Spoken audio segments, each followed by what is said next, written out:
Maybe you want to reflect some of the light areas from the sky. So you go right in here. Here's a little bit of titanium white, and maybe there's some white color. Shoot, wherever you want it, drop it in. Hello everyone.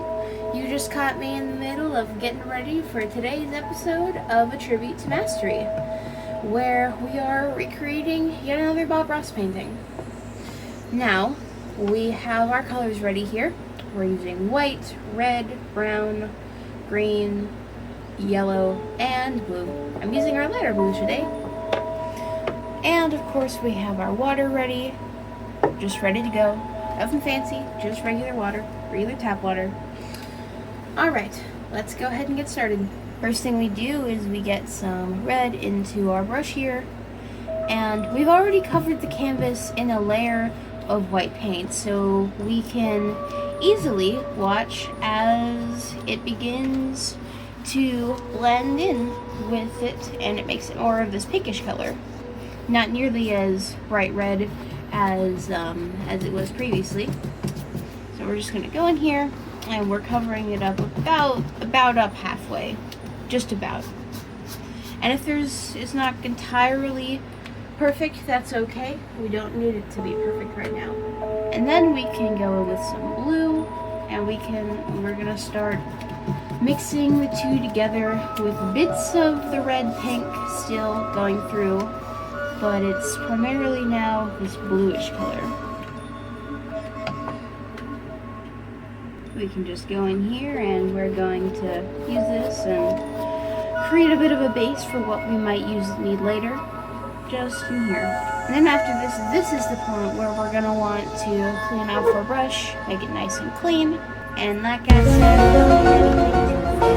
said, just some tap water. And of course we're gonna want to go across and get rid of any sort of remaining little brush strokes that we might have here.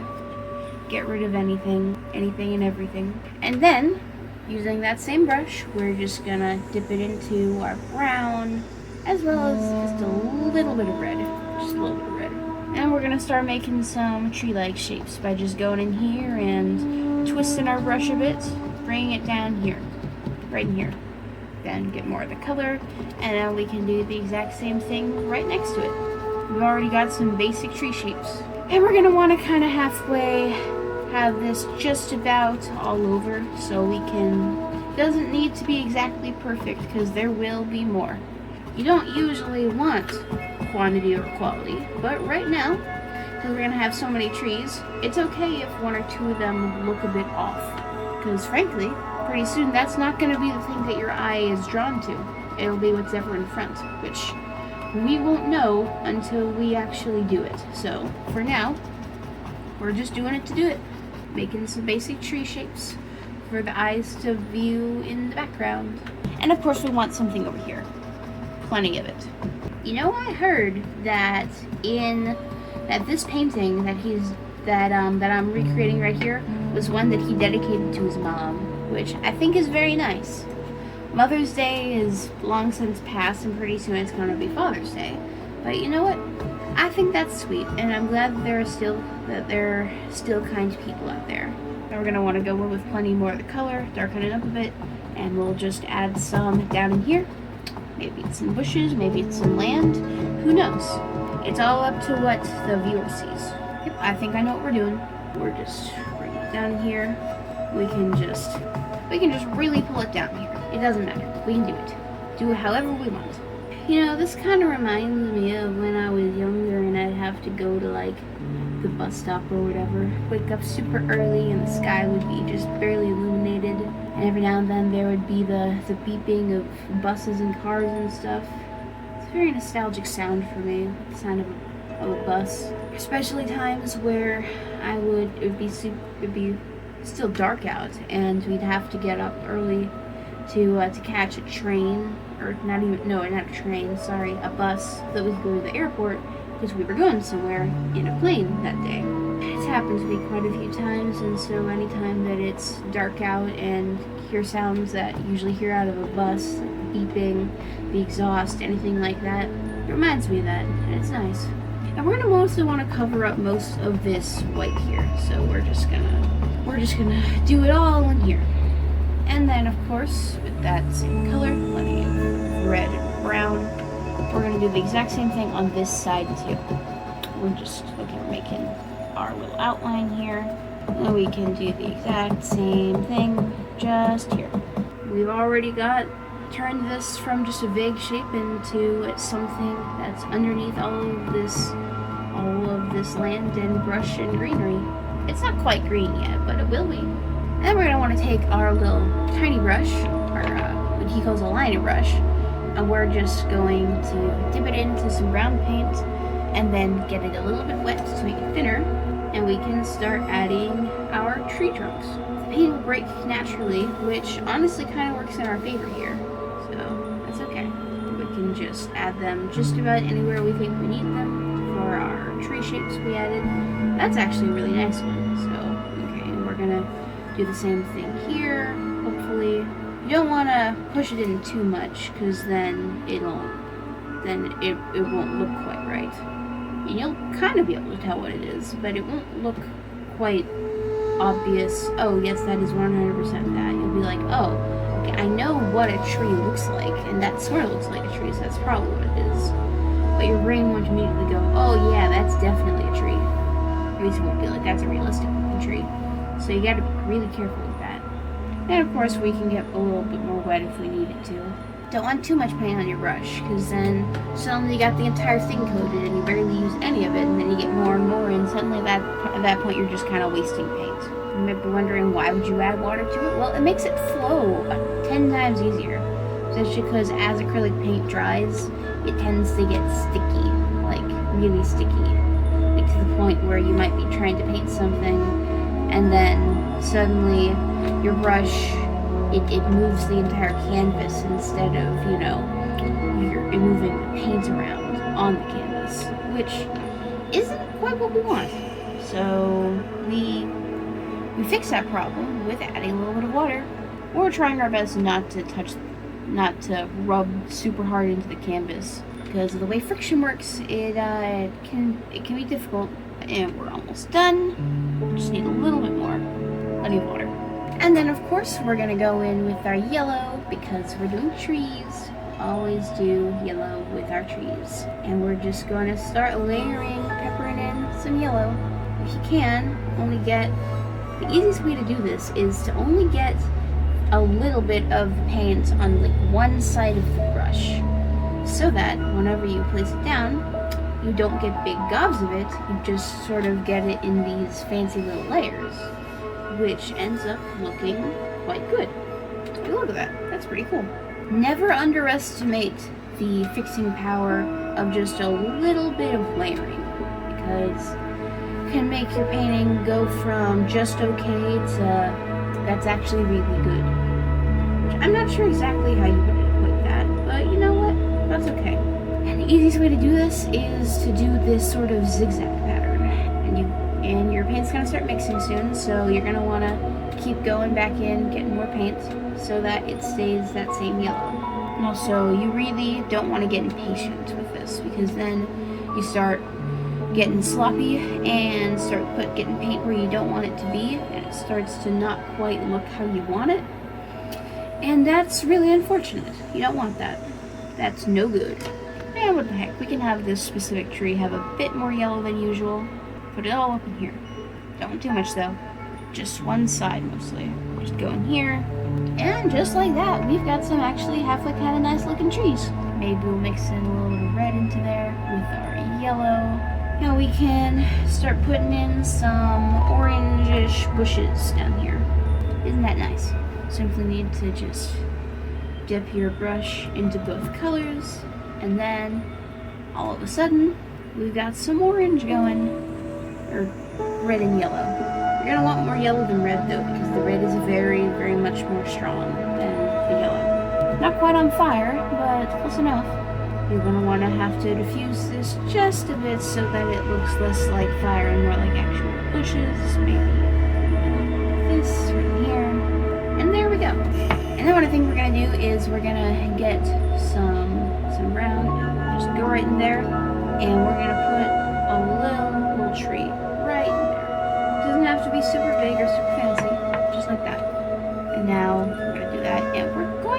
just a little bit, mixing a bit of green into this. Tones down that fire look that it's got and makes it look more like actual shrubbery hubbery. And we could just go in here and tappity tap tap. More green. Add more if we need to. Easily. We'll do the same thing. Put it in here. And now we're going to mix in a bit more yellow into there. And we're going to start making our little layers. So because of all the paint that we have on our canvas, or on our brush, we can simply just add more yellow to brighten it up. And all of a sudden we've got some layers going on. And doing this makes it so that there's the brown in the background, but it's primarily covered up by the green and yellow and a bit of red. Can do a bit over here too, maybe not quite as much, but enough of it. Now we have this big brush. We're gonna pull this down a bit. A little bit of blue. Just a little bit of blue. And just like that. Okay, need more. Maybe we get a little bit wet first. But that's okay. And just by pulling it down here, we've got some water going on. Now we can go across a bit and just diffuse this a bit. And all of a sudden, we've got some actually pretty nice looking reflections. Now we can pretty easily just go in with some white, and we can start dropping in some highlights on our water. Okay. I'm gonna do the rest of that with our fan brush. It's our biggest fan. Just like that, we've got some nice effects on our water here. We can bring it in this way, and we can pull this down a bit again. And maybe we can go in here and we can layer in some more grass on top of it.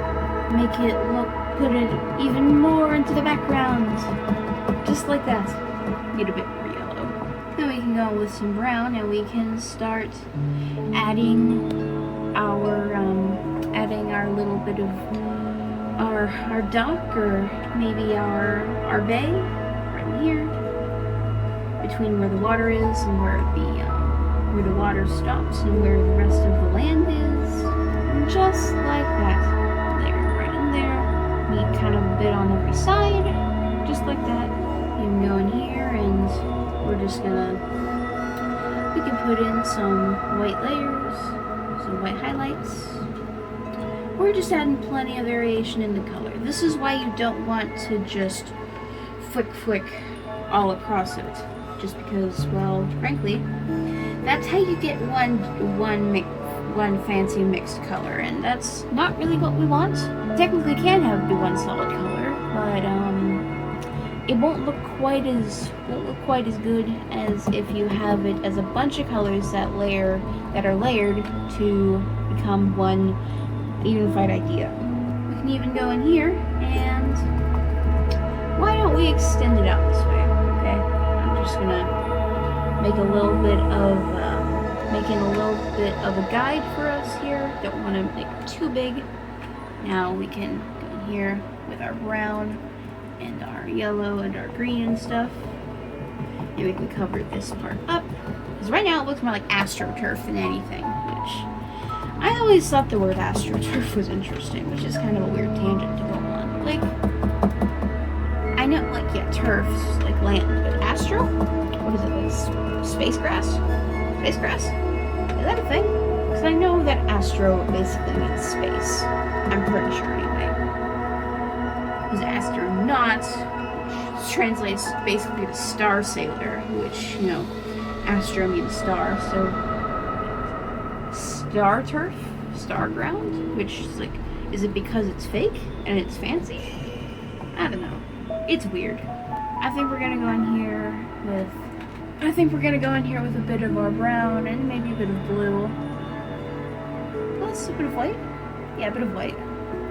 Mix those together. I want to add a rock right in here. And this is something that we do want to smooth out a bit. Just like that, we've got a nice little rock in there. Okay. Go in here, add some texture to our rock and some coloring. Maybe the slightest bit of red. This one could be Char. Char's just hanging out, watching over the river. Or pond? not sure. We can even go in here and using our white and green and stuff, we can go in here and maybe make it a little bit less easy to tell where it stops and starts. Maybe this is less of like some sort of weird thing in front of it and more of like just an extension I'm trying to halfway do, which can easily be fixed by putting in more white. White works tremendously well for this sort of thing. And now we can go in with some brown again with our palette knife that we used earlier, just like that. And we're just starting to put in a big tree thing. And you can go all the way up here. All the way up here. And we're really trying to just cut through the canvas. Way up here. Maybe we can even have a part of it that goes way off the top. Way up the top, way up here. And you too can create trees just seemingly out of nothing. It's one of the best magic tricks a painter can do. So yes, kids, do try this at home. You can just create a tree right there in your living room, or your craft room, or wherever it is that you like to paint. I have a craft room that I like to paint in. Technically, it's a family room where we all go and we paint and stuff sometimes. Sometimes I'm in here painting by myself. It's just whatever feels most comfortable, and it's nice. Honestly, I recommend it to everyone that they take a couple hours every week or so and do some creative stuff with their family. It does wonders for your mental health. And now, just because we're on a roll here, so we're gonna go up here and we're gonna create another little branch of this tree. Which branch of the tree, yeah. And we can have another one that's going out this way. Have this one intersect with that one. Maybe a little bit in there. Pushing all that stuff way into the background. Way into the background. You can even go in here and add a little bit of land for it to stand on. Just like that. You can even go in with a bit of red and add just a bit. Don't want too much. Because then it looks like your tree is like bleeding or something, which trees don't typically bleed, so we're not going to do that.